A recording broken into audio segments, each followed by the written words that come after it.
L'opération donc à Jenin est terminée, mais on sent bien que la tension est loin d'être redescendue dans la région. Bonjour. Oui, exactement. Ce raid de l'armée israélienne, il aura duré plus de 44 heures. C'est tout simplement le raid c'est un raid inédit et rare de par son ampleur. C'est la première fois qu'un raid de cette importance a lieu depuis 2 décennies en Cisjordanie occupée. Vous le disiez, au moment du retrait des soldats israéliens de Jenin, on a appris qu'un soldat avait été tué. Il s'agit d'un Israélien de 23 ans, membre du commando d'élite Egos, qui mène ces opérations spéciales compliquées, notamment en Cisjordanie occupée. Et au moment du retrait de l'armée israélienne, certaines jeeps ont aussi été visées par des explosifs. Et ça, c'est l'une des nouvelles stratégies des factions armées palestiniennes qui sévissent à Jenin, qui ont donc été durement touchées par ce raid de l'armée israélienne, qui dit avoir saisi beaucoup d'armes.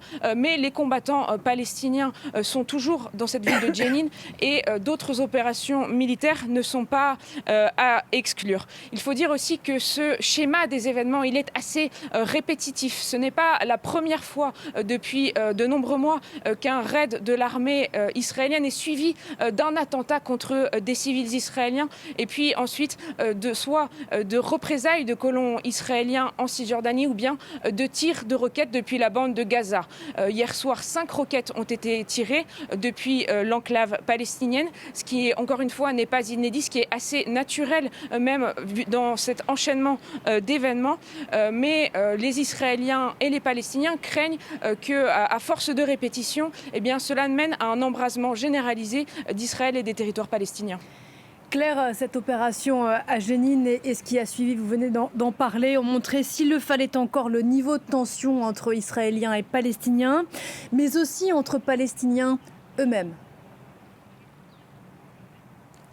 Oui, exactement. Cette opération montre encore une fois la défiance des Palestiniens envers l'autorité palestinienne. Jenin et Naplouse, par exemple, dans le nord de la Cisjordanie occupée, ce sont des territoires contrôlés par l'autorité palestinienne. Mais ces opérations de l'armée israélienne à répétition montrent bien sa faiblesse. Les Palestiniens n'estiment ne pas être défendus par leur gouvernement. On a vu hier soir notamment des vidéos de dizaines de Palestiniens qui attaquent des bâtiments appartenant à l'autorité palestinienne à Jenin avec des pierres, qui attaquent aussi des véhicules des forces de sécurité de l'autorité palestinienne. Et ça, selon les experts des mouvements politiques palestiniens, ça montre le niveau de défiance des Palestiniens envers leur autorité palestinienne. On rappelle que le président Mahmoud Abbas n'a pas été réélu depuis 2005. Et puis l'autorité palestinienne a aussi annoncé la fin de sa coordination sécuritaire avec l'État d'Israël suite à ce raid meurtrier qui a tué 12 Palestiniens. Cela, encore une fois, ce n'est pas inédit. C'est arrivé plusieurs fois dans des périodes de grande tension. Et à chaque fois, ça n'avait pas duré plus que quelques semaines ou quelques mois, puisqu'Israël et l'autorité palestinienne ont des intérêts communs dans le partage d'informations. Claire Duhamel depuis Jérusalem, merci beaucoup.